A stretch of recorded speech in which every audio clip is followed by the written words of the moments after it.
Hello everyone. So in this video, I want to teach you the difference between an element, a compound, and a mixture. So let's start with elements. So this would be my model of an element. And you would say I have 4 individual atoms and they're all of the same element because they're the same color. Okay, so one of these would be an atom of that particular element. So my example of that is I have a little strip of copper right here.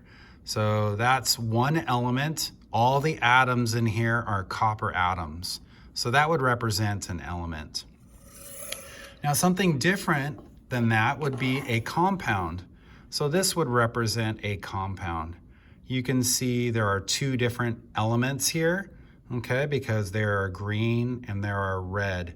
Altogether, there are 3 atoms here.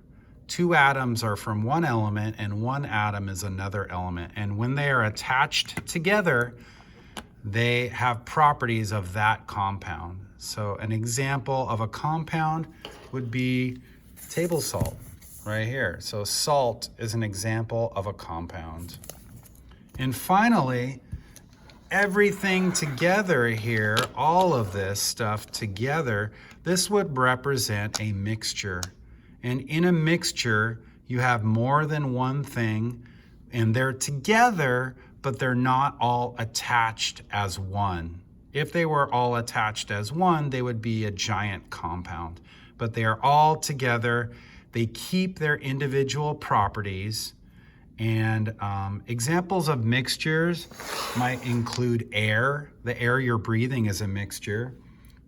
So is this copper chloride liquid that I have. This is a mixture of copper chloride and water. Okay, and another mixture is like this stainless steel spoon.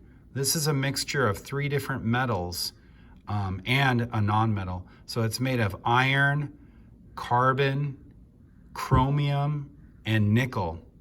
All right, I hope that helps.